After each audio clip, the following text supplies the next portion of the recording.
आप सभी भाई-बहनों का आध्यात्मिक ऑक्सीजन की लघु ज्ञान संदेश कक्षा में एक बार फिर स्वागत है।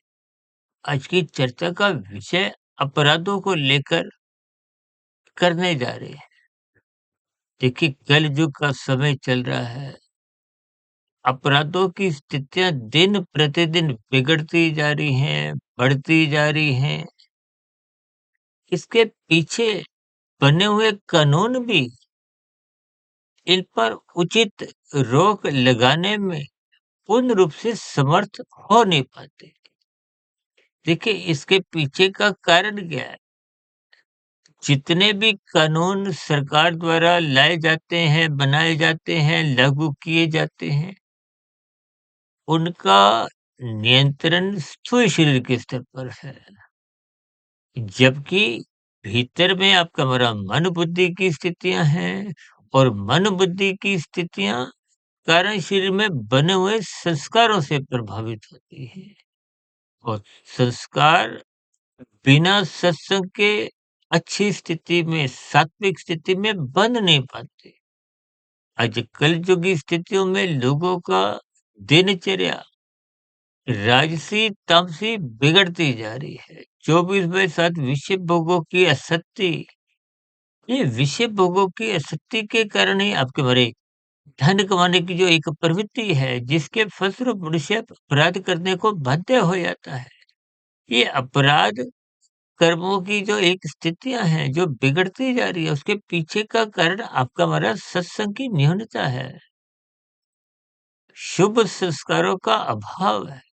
जब शुभ संस्कार बनते नहीं, जो कि सत्संग के अभाव में बनना संभव ही नहीं है, तो फिर कानून की जो एक पकड़ है, वो तो स्थूल शरीर तक ही है।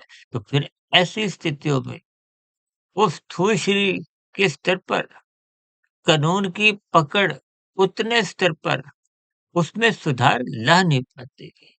यानी कि मनुष्य अपने कारण शरीर में बने हुए संस्कारों के फलस्वरूप मन बुद्धि में जैसे-जैसे विचार आने लगते हैं, वो विचार ही मनुष्य को कानून का उल्लंघन करवाते हुए अपराध करवाते हैं।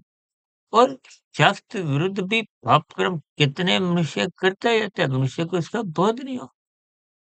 भले ही ये अपराध को हो, पाप कर्म को आपको मेरे कर्माशय संस्कार बिगाड़ते हैं, जो मरने के बाद अधोगति का कारण।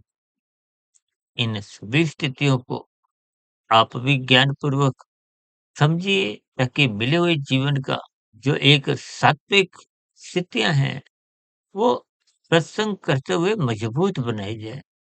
अन्यथा स्थितियाँ दिन प्रतिदिन बिगड़ती जा रही हैं और इस बिगड़ने के पीछे आप और हम स्वयं ही दोषी हैं। इसलिए मिले हुए जीवन में रजोगुण को सत्वगुण की लगाम से नियंत्रण में रखिए। सत्वगुण का एक संग बढ़ाते जाइए, सत्संग करते रहिए, ब्रह्म मुहूर्त में उठने का अपना अभ्यास बनाएँ, ताकि रजोगुण बिगड़े नहीं और बिगड़ा हुआ रजोगुण ही मनुष्य को तमोगुण में गिराता हुआ पाप कर्म करने को बाध्य कर देता है। चर्चा विशेष को यहीं विराम देते हैं। शाम को सर्व कल्याण वृक्ष की प्रश्नोत्तर ज्ञान कक्षा में और कल सुबह पुनः ब्रह्म मुहूर्त ज्ञान उपदेश कक्षा में पुनः मिलते हैं। तब तक सुधीर भाटिया फकीर को इजाजत दें। वीडियो विशेष को ध्यानपूर्वक सुनने के लिए आप सभी भाई बहनों का बहुत बहुत धन्यवाद।